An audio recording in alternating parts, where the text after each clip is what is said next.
Hey guys, this is Jess. Before we get into today's episode, I need to tell you guys about a great podcast that everyone should be listening to. It's called Behind the Velvet Rope. Now, Behind the Velvet Rope is a Bravo-themed podcast where host David Yonta, friend to many a Real Housewife, interviews Housewives, Bravo celebrities, and other reality TV talent. If there's one thing David knows about, it is Housewives and pop culture. Some of his recent guests have included Perez Hilton, Tamara Judge, Melissa Rivers, Sheena Shea, Jill Zarin, Sutton Strack, Vicky Gunvalson, Brad Goreski, Gizelle Bryant, and the list goes on and on and on. Really, David speaks to everyone in the reality TV universe, whether they are currently on a hit show like The Real Housewives of New York or haven't been on your TV screen for years. Gone but not forgotten is his motto. David has a relaxed interview style which makes you feel at ease, but let me tell you, if there's a story to get to the bottom of, he goes there. Just when you think there's a question he may not ask, he asks it. And the crazy thing is, the guests answer. The best thing about the Behind the Velvet Rope podcast, it's 5 days a week. That's right, a new show drops every weekday, Monday through Friday. I don't know how he does it. 5 days a week. So what are you waiting for? Subscribe today to Behind the Velvet Rope on Apple Podcasts, Spotify, or anywhere else podcasts are found, and get ready to have all your Housewives, Bravo, and reality TV dreams come true.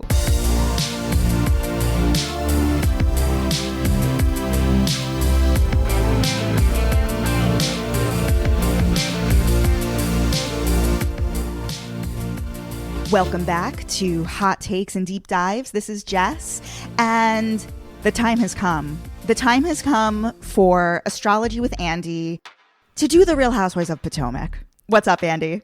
And maybe even one of their parrots. What do you think about T'Challa? You know what? I think it's a fun addition. I have to say, when I first started watching Potomac, when I first heard about Potomac, I kept my expectations low, but here we are 5 seasons in, and as far as I'm concerned, they are above and beyond the other franchises. I mean, I got to be honest, that Beverly Hills, I kind of got bored of it, Mm-hmm. And I'm totally enthralled with season 5 of Potomac. Bring it. Did you watch any of New York? I know you're not like, you're sort, I mean, you like to exist very much in like old school, like Jill Zarin. Like, yes. You're packing a bag. Like, you don't really, you're not into really dabbling in like 2020. You like to live in firmly 2008, 2009. Yes? Absolutely. That was the golden era. I'm back in, with all the franchises. I mean, with Roni, I'm back in the Alex and Simon days. With Jersey, I'm back in the Kim G and Kim D days. The, Danielle pulling on Ashley's hair days. Those were the golden moments. So, as far as I'm concerned, Roni and New Jersey may as well have stopped filming in 2011, because that's kind of where my mind is. Now, why don't you want to come into the present day and be part of the conversation? Well, I have dabbled occasionally. I mean, it's not like I haven't watched Roni since season 3. I watched when Aviva was on, when Carol was on. I mean, I've a few Dorinda episodes, but after 2 or 3 episodes, it just doesn't really grab my attention. I get bored very easily with the newer seasons. Wow. Do you think it's because there's just a lot more artifice? Like, it's clear that like things are more heavily produced. It's just less of those random moments watching Ginger lick Jill Zarin's nostril. Yes, I absolutely think so. I think also that now a lot of the women on the show, they know that if they don't bring drama, they're not coming back next season, and the paychecks are getting better. So I think what we're seeing is that a lot of these cast members are creating drama because they want that paycheck, but it comes across on screen, to me at least. But with Potomac, I mean, there's some of that, but Potomac still has some of that charm that you saw in like early Jersey, early New York, to me. They're still a little rough around the edges. Yes, which I'm all. And by the way, I've never seen Dallas. Maybe Dallas is like that as well, but I've never seen a single episode. That's for the better. Okay. Have you submitted yourself to that torture? I've seen all of Dallas, and you're better. You're in a better place. Okay, good. Perfect. I won't even go down that rabbit hole. So, guys, here is the roadmap for today. Andy is going to do the birth charts of La Dame Karen Huger, Miss Gizelle Bryant, Sweet Child Ashley Darby, and he's laughing, and the synastry charts of course, Monique and Candiace. Synastry meaning, can you say that in English? Yeah, synastry, whenever I do relationship charts, which again, you can do relationships romantic, platonic, with you and your boss, you and your coworkers, you and your family, but it is comparing two people's charts and seeing how their planets interact with each other's. Right. So it'll help us understand their friendship, their relationship, and why these two bitches hate each other's guts, which I always find interesting. And I got to tell you, after looking at the synastry, none of that is artifice. I can see why they cannot stand each other for real. Before we jump into Potomac, would you like to break some news here and just tell us the way the election is going to shake out? Here, like, this is the platform. Here's your moment. Yeah, well, so here's the thing. I finally just very recently published a blog post on my website all about the election. That blog post I thought was going to be a 2-week research and writing project, so I thought I would publish it in mid-July. It took 11 weeks. Oh my God, why? Because there's, as I explained in the post, there's so much that goes into, it's not about just looking at Trump's chart and Biden's chart. That's like, yes, you got to look at that, but there's so many other things you have to look at to really get an idea for the election. So in the post, I go through everything. I talk about Kamala's chart. I talk about Pence's chart, and then also the U.S. chart, the chart actually on the day of the election. But I also explain why predicting an election in the U.S. is really challenging, because unlike other countries, in the U.S., when people start voting, like here in Vegas, early voting starts October 17th. So in other countries, you can actually cast a chart for like the day that the entire country votes. But here you have all these things, and then you also got to look at the chart for like when the presidential candidate is officially announced at the convention. There's so much that goes into it. And I looked at all of that and I analyze it, I break it down. So please read it, because it took me almost 3 months. Now, of course, not 3 months of, every day, 8 hours a day. But it took me a long ass time, so please read it and share. Where can people find it? On my blog, so astrologywithandy.com/blog. That's also where, much earlier this year, I did a whole blog post on COVID. So usually I use my blog to talk about really significant national or global events. And what about the rest of 2020? Just, what do we have to look forward to with regard to COVID? Well, so here's the thing just in general. 2020, as we all know, has been a slog, mainly because we had a lot of planets going retrograde. I always use the analogy that what happened in 2020 is that it's almost like we were in an 8-lane highway. And then when all these planets go retrograde, it's as if that highway then narrows down to 1 lane. By the time we get to mid-December, we're back at the 8 lanes. And the thing is, I'm really curious, and I've written about this on my blog and in a few Instagram posts. I'm very just curious about what will happen between about November 19th and January 2nd. And the reason why I say that is because in that time period, there's a lot of significant events, including on November 30th, we have a lunar eclipse. Eclipses are about significant change. On December 14th, we have a solar eclipse. And then on December 21st, Jupiter and Saturn are meeting at 0 degrees of Aquarius. And I wrote about this in another blog post, but all that to say, that's a lot of astrological activity packed into a very small time period, not to mention that by the time that we get to December 1st, there will only be 1 planet retrograde. So to me, the last 5 weeks of the year are going to have a lot of energy, a lot of momentum, a lot of significant changes for a lot of people. Could it be in a positive way? Absolutely. I think it will be, actually. Okay. Good. Because, Jupiter and Saturn meeting in Aquarius, long story short, is a brand new cycle. And Aquarius is all about changes and progress and revolutionary ideas. So we're starting that bridge to 2024. 2024 is when the whole game changes, by the way. But the next 4 years are a bridge to that. Awesome. All right. Should we get into it? Are you ready?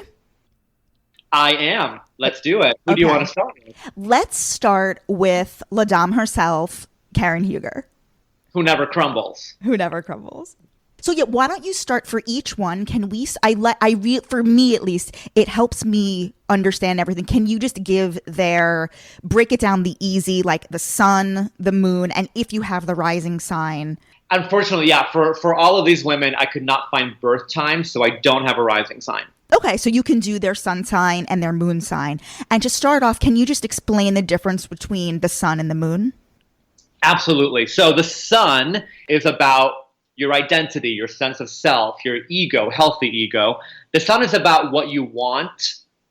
The moon is about what you need. So the moon is about emotional needs. It's about how do you respond emotionally? What do you need to feel emotionally secure and safe? And that's why it's really important to know your moon sign. Sometimes a moon sign could be the same as your sun sign. It could be in a sign that's very similar to your sun sign. However, a lot of people, myself included, have their sun and moon in very different signs. And that usually makes it a little bit more difficult because those are usually people who, well, they really want this, but they need this other thing that's kind of contradictory, and it starts this whole seesaw. Awesome. Okay, so starting off, Karen Huger, just start with the 2 headlines and then we'll go deeper. So Sun in Taurus, Moon in Virgo, and those are very compatible signs because they're both Earth signs. But with the Sun in Taurus, that is very much about luxury because the Taurus is ruled by Venus. So a lot of times people with Sun in Taurus, they really like to be pampered. They like affection. They like massages. They like oils. They like perfumes, right? I mean, you can't get more. Yeah. Exactly.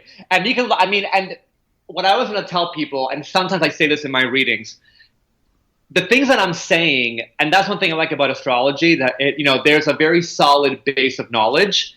You can look up Taurus, ruled by Venus, and Venus rules perfumes. Like, I'm not just saying this because I know Karen has one.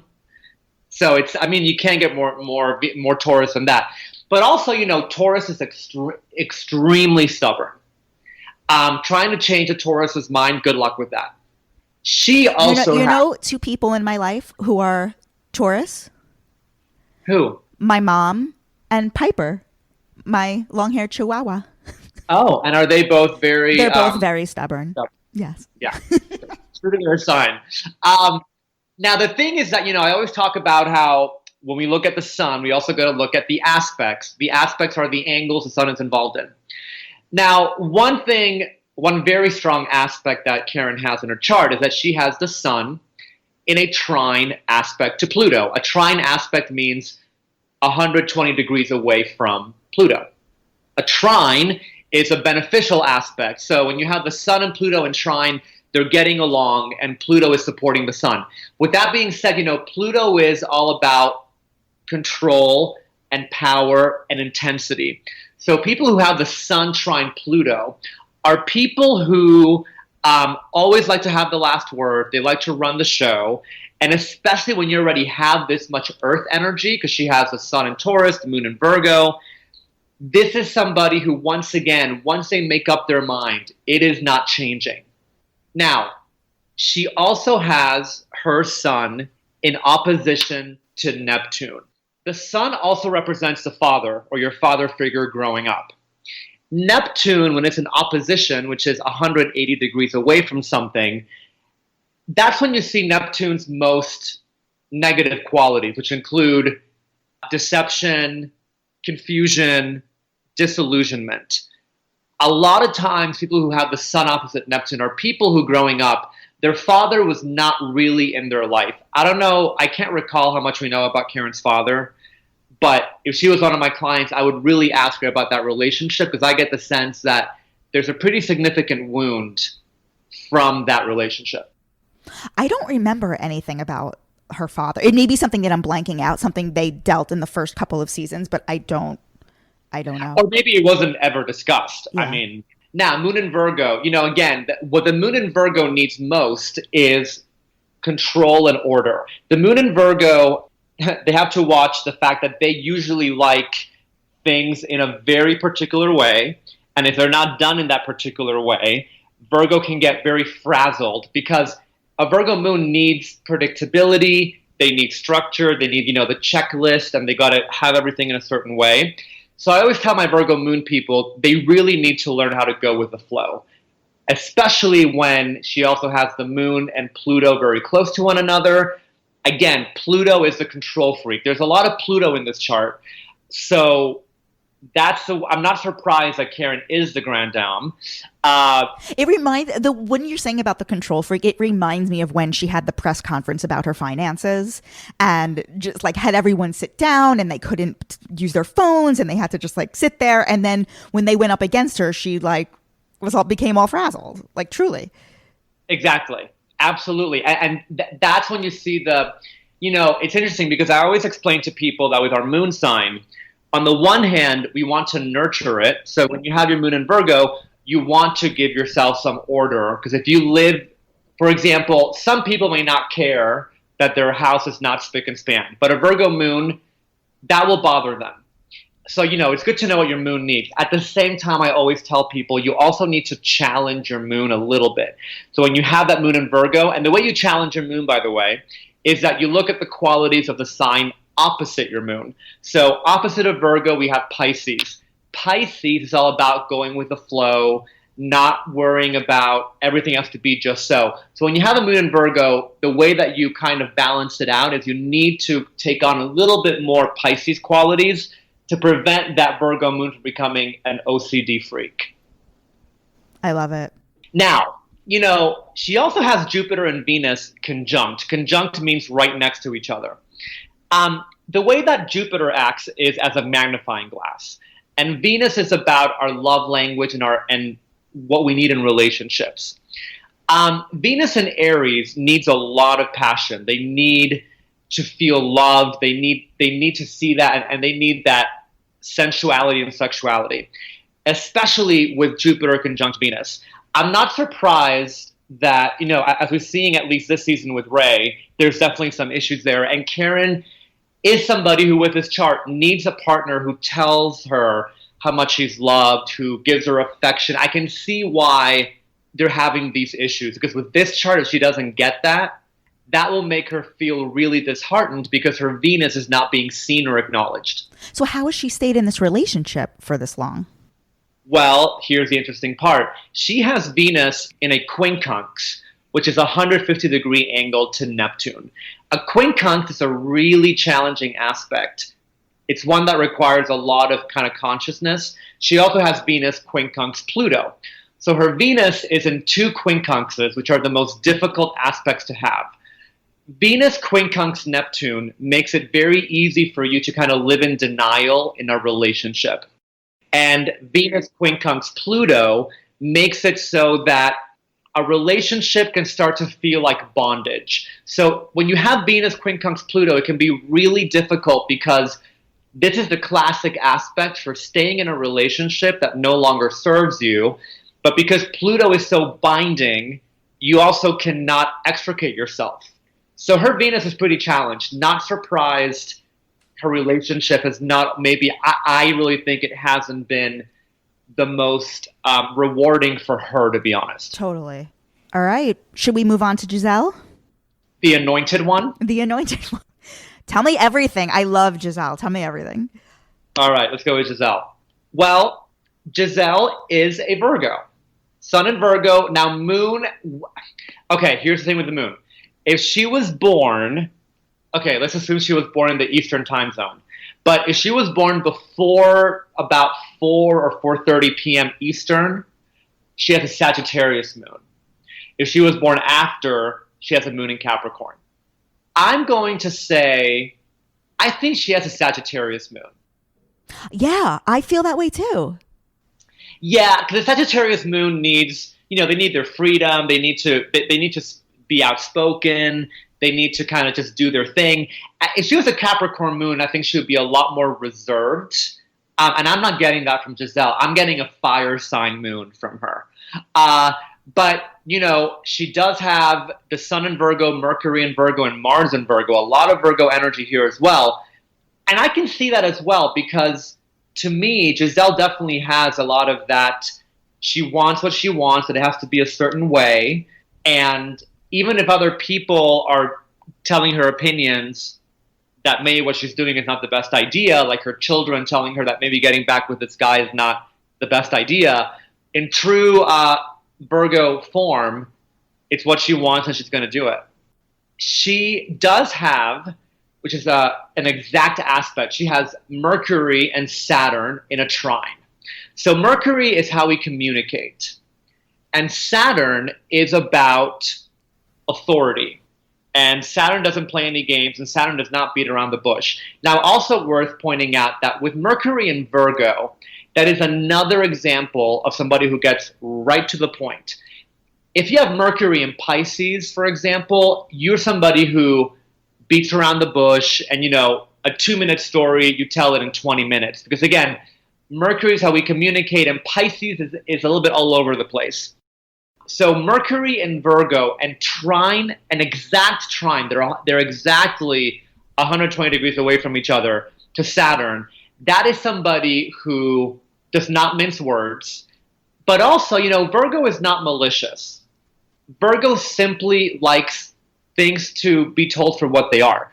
So this is in her chart. I mean, it's hardcore. There is a truth teller who is not going to candy coat anything.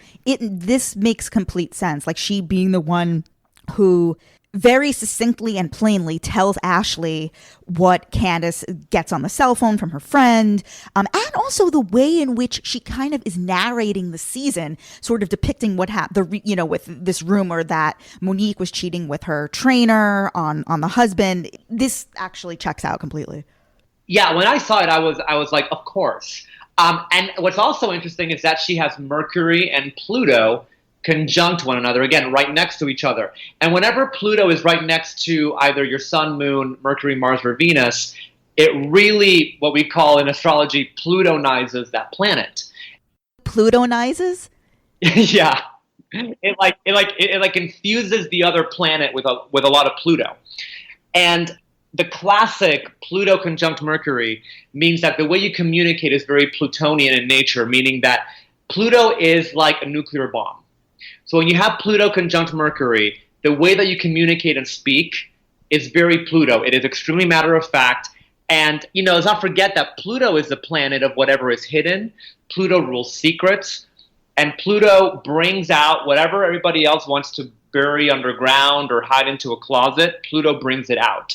So usually Pluto conjunct Mercury people are the truth tellers who also are not afraid to talk about a topic that everybody else wants to avoid. When you have Pluto Mercury, you're like, no, we're talking about it right now, and actually we're going to talk about it in front of an audience. I love that. So to me, it's Gizelle to a T. Absolutely. And she also has, not surprisingly, a very healthy Mars. Mars is our assertiveness, our aggression, our competitiveness. She has Mars in a sextile to Jupiter. Again, Jupiter is a magnifying glass. And here Jupiter just makes her Mars so much more expressive and out there. So a very healthy Mars. This is not the chart of somebody who backs away from an argument or who is, shy and doesn't really know what to say. This is very much a chart of somebody who will tell you what you need to hear and not what you want to hear. In your view, do you think that it's a smart decision to go back to her ex-husband? I don't. Why? I don't because here's the thing. It's not to be judgmental, but I do think that most people who cheat never change their ways.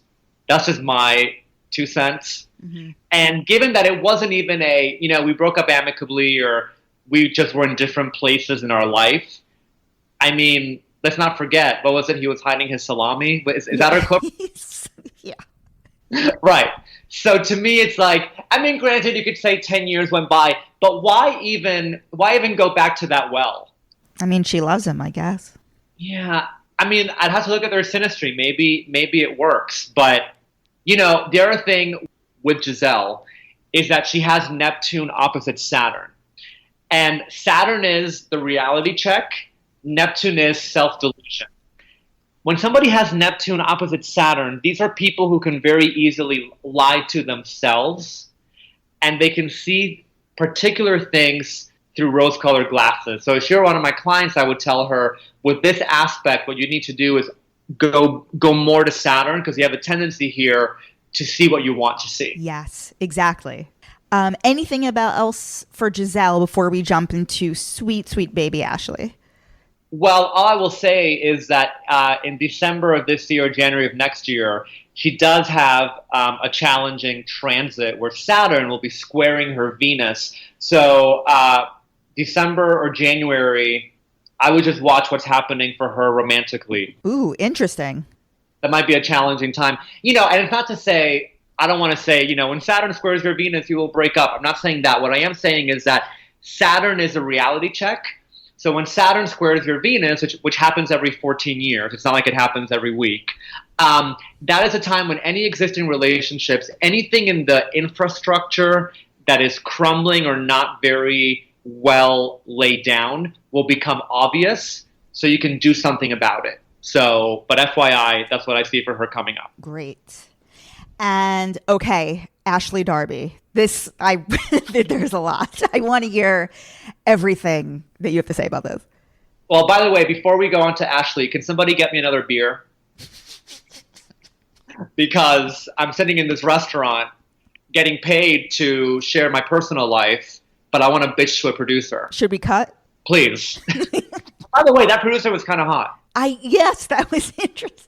Yeah.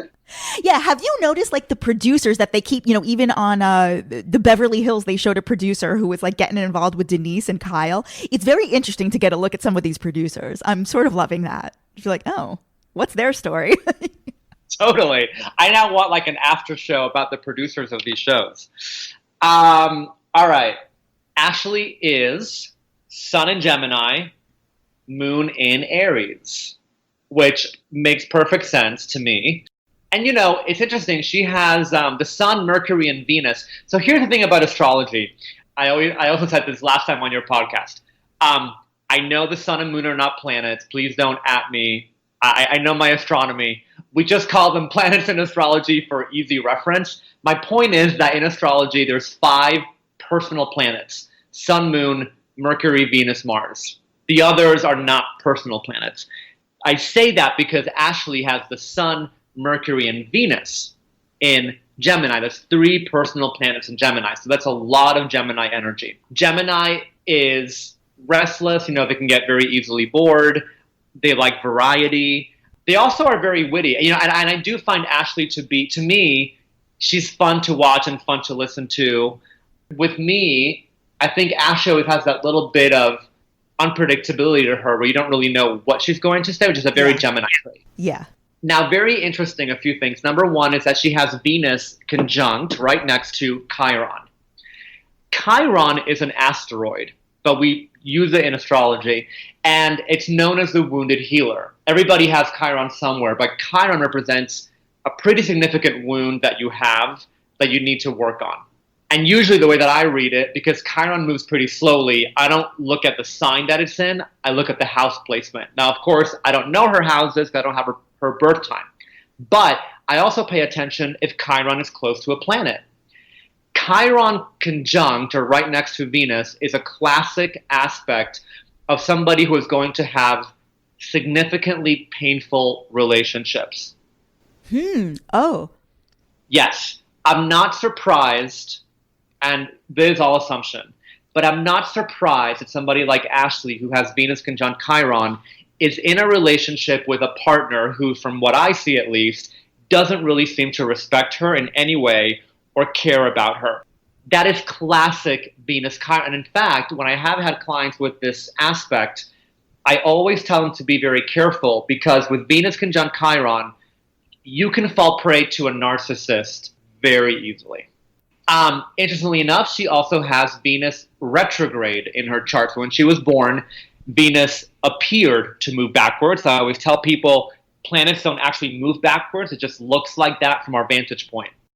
But when you have Venus retrograde, it's another indication that when it comes to relationships, you have a few more lessons to learn than other people.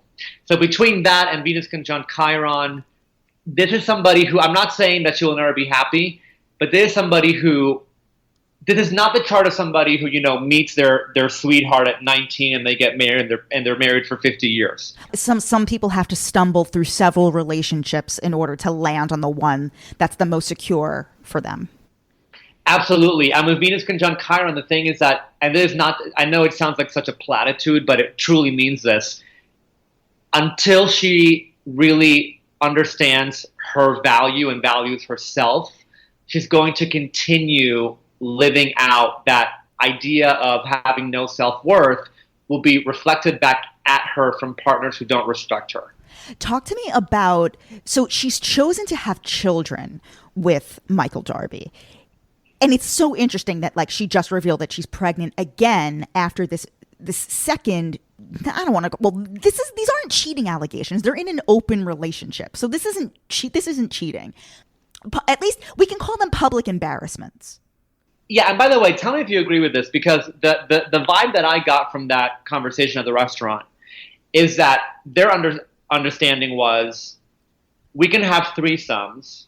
Basically, as long as we play together, it's all good, but you can't go play by yourself. That's the understanding that I got, and why this was more of an issue. That if it was like, oh, there's this woman who wants to go back to the hotel with you, well, if I join, then yeah, that's not a problem. Mm-hmm. But it's the fact that, well, number one, let's not forget, he was like, no, you must take the baby. Right. The fact is that she's a new mother. This baby is only months old at this point. Yeah, and that he explicitly said, like, oh, you better take the baby with you, because obviously he already had plans for that night. Yeah. It did not include, changing diapers and bottle feeding. He is repulsive. Like, how did he even, get an Ashley Darby? Well, I forget, was it Candiace who said who would want to cuddle up next to Michael? Yes, exactly. I agree. And by the way, I got to say, Bravo is really doing Australian men a disservice, because the two Australian men on this series are Simon and Michael. If I was an Australian man, I would consider suing Bravo for slander. Anything regarding her desire for children, and particularly her desire for children under these circumstances? So here's the thing. If I knew house placements, I could look at the fifth house of children, to get an idea. I don't have that. However, Ashley's moon is challenged. And what I mean by that is that her moon is only involved in squares. Squares are aspects where planets are 90 degrees away from each other, and they represent tension and conflict. Again, the moon is our needs and our emotions. When the moon is challenged in a chart, what can often happen is that if we don't have a whole lot of awareness, we can feel like there's this eternal void in us, and we try to fill it with whatever. A partner, a child. I suspect that part of what's happening is that there's some things in her chart that have not been addressed that she's just trying to fix with external things. That is a classic manifestation of a challenged moon, because they can't count on themselves to get a sense of stability and purpose. They seek it elsewhere. And she has her moon square Neptune. This is, again, with moon square Neptune, we are prone to either being in relationships where we're lied to, or we see things through rose-colored glasses, or we're just in total denial about things, which I think is also happening. And by the way, do we remember, because the moon is also the mother, and yes. Moon square Neptune is a classic thing of either a mother who had an addiction problem at some point, or who does not live in her own reality, or who has significant struggles. Wasn't there something about her mother having issues? Yes, her mother, from what I remember, her mother was living with them, or no, maybe not living with them, but she was supporting her mother, and this was a huge source of contention between her and Michael. Not surprised with the challenged moon, because again, the challenged moon could either, and it could be both, but it's either emotionally you're not self-aware at all and you really need to work on that, or very strained relationships with the mother, or at least a relationship where you might feel indebted to her, or there's a lot of issues. So again, when I look at this chart for Ashley, what would make her chart really happy, and what I think she would do best with, is with a partner who is much less of this business person, an older guy, she would do so much better with a partner who was closer to her in age and who was much more of like a singer-songwriter or like an artist in some way. That would be really compatible with her chart. I don't think somebody like Michael is good for her. I mean, didn't they pick up that woman at the David Guetta concert? She loves music. And so, I mean, maybe that's what it takes. But, you know, and by the way, too, you know, she has, you know, even though her Neptune is squaring her moon, that aside, her Neptune is really well aspected with Mars and Pluto, which also usually means that this chart, I think, also has a lot of artistic talent in and of itself. Well, you know, she's a yoga teacher. Oh, I did not. Yeah, she's like she is a spiritual soul. Totally see it. Mars in Pisces and Mars sextile Neptune. That is, I mean, that's all about, you know, Pisces is all about spirituality, anything that is outside our five senses. The one thing to watch with Mars in Pisces that I tell all my clients is, Mars is my assertiveness. Mars is my desires. Pisces is the collective, right? Pisces is, I always talk about Pisces as like fog and mist. When Mars is in Pisces, one thing that tends to happen is that we can very easily take on other people's desires and expectations and then be like, oh yeah, that's what I want too, without realizing that that's not what you want. You think you want that because somebody else does. So with my Mars in Pisces people, I always tell them, please stop and think, do I really want this? Or am I saying I want it to please somebody else? Perfect. And let's move on to the ladies of the hour, Monique and Candiace. Okay, so by the way, I do want to ask you, do you ever leave a party by announcing to the other guests that it's time for your podcast and you got to go?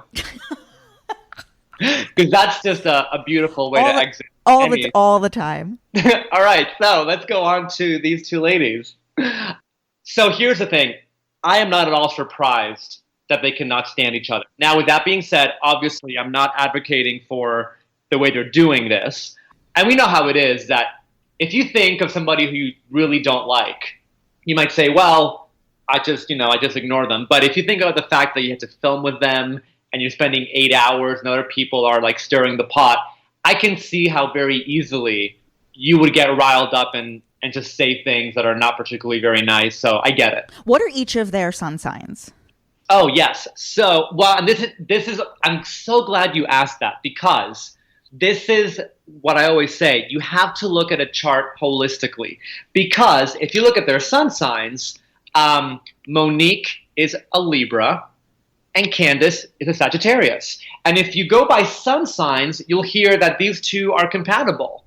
But this is how you got to look at all the other planets that tell the whole story. Number one, Monique's sun is quincunx. Again, the quincunx is the most difficult aspect of all. Why do I find the word quincunx to be so funny? I think it's because it has a Q and an X. I don't know of any other word that has a... What does quincunx mean?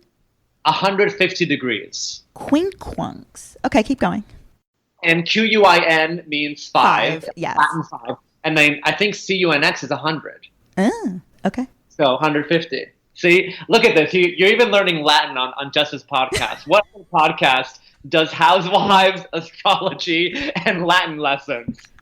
Just saying. This is some next level shit. All right. So Monique's sun, quincunx, Candiace's Mars. Okay. Whenever I see Mars in synastry, in chart comparison, either in a quincunx, a square, or an opposition, my red flag always goes up. Because, again, Mars, a healthy Mars, is assertive and friendly competition and goes after what they want, but in a way that doesn't get anybody's nerves. Whenever Mars is problematic in synastry, it means that one person finds the other one irritating, overbearing, and annoying. So when you have here, Monique gets extremely irritated by Candiace because it's Candiace's Mars, the way that she asserts herself, the way that she does things. It's Monique's sun that is affected, right? So it's Candiace's Mars, the way that Candiace asserts herself, that really negatively impacts Monique. Monique's sun gets kind of attacked by Candiace's Mars. Monique's entire sense of self gets completely irritated and destabilized by Candiace. Yes. That's very much there. In addition to that, what also doesn't help is that their Mercury's and their Uranus placements affect each other negatively. And this is what we call a double whammy. And here's what I mean by that. Monique's Mercury is square. Again, a square is a conflict. Candiace's Uranus. And then Monique's Uranus is right on top of Candiace's Mercury. The thing here is that Uranus is all about unpredictability and destabilizing. What this means is that they both trigger each other. Mm-hmm. When Mercury and Uranus are not getting along in a synastry, what happens is that you communicate with this other person and suddenly they can say one thing that kills the entire mood. And then, to me, the most challenging aspect of all, and I've had this in synastry with people and I've seen it play out, Monique's Mars squares Candiace's Mercury. So as you can see here, there's a lot of Mars challenges, irritation, fighting, bickering, and a lot of Mercury challenges, communication. Mercury square Mars, here's the thing. I never look at synastry and I would never tell somebody, oh, you're not going to last or you should not date. However, there are certain aspects where I tell people, if you need or want this to work, it's going to take work. Mercury square Mars is one of those aspects that makes me say that, because this is the classic aspect of your tone of voice irritates me. The way you ask for something totally pisses me off. And if you're trying to live with somebody day after day, after 2 days, this kind of aspect will make you hate the other person. So when I see this with people who want to be in a romantic relationship, not even to be funny, I say, you need to go to couples therapy, because otherwise this aspect becomes the sticking point that you will never get past. But among friends, they irritate one another. I totally see it. So do you think, like, I guess we're just going to see the rest of this play out. Like, if you're basically saying that they're never going to find, like, whatever resolution they find will be totally short-lived because they just get on each other's nerves. They can't stand each other. Absolutely. And again, I'm not surprised, Mars is also the planet of physical aggression and violence. So I'm not surprised that it got to the point to where it got with such challenged Mars and Mercury. And to your point, I think that even if there's resolution, the absolute best that this can do is being civil. These people are never, with this chart, they are never going to be legitimate friends. It's just not going to happen. But again, this is why you can't just look at sun signs, because looking at the sun signs seem to be best friends, and that's not the case. Yes, that's a very good point. Very good point. Any final thoughts, Andy?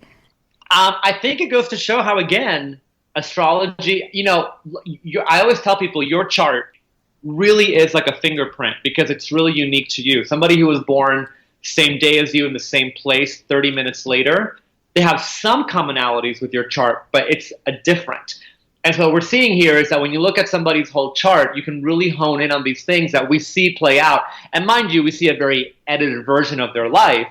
But as we talk about these aspects, we see how they play out episode after episode. Can I take a guess as to who your favorite cast member is on Potomac?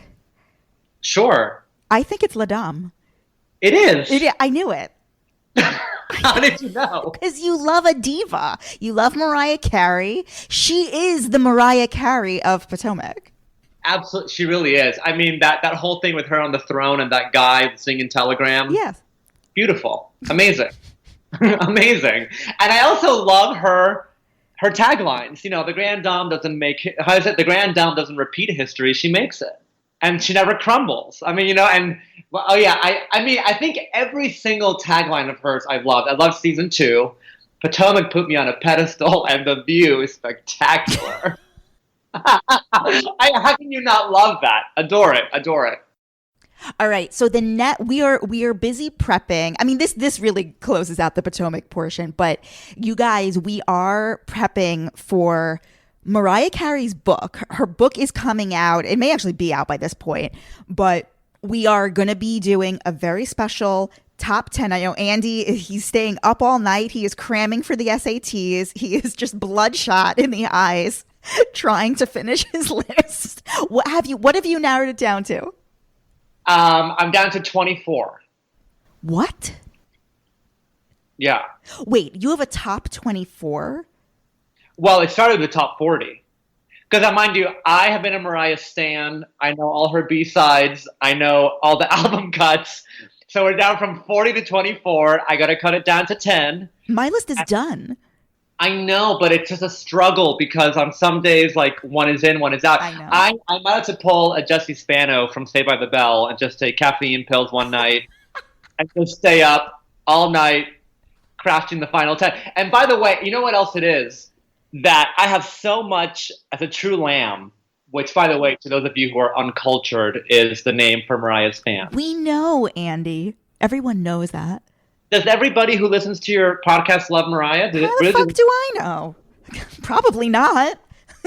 Right. So, as a true lamb, for each of these songs, and I will only have 10. I'm not going to come with like even 11. I will have 10. But I have so much trivia. Ooh, I love that. So, it's really, this is a passion project.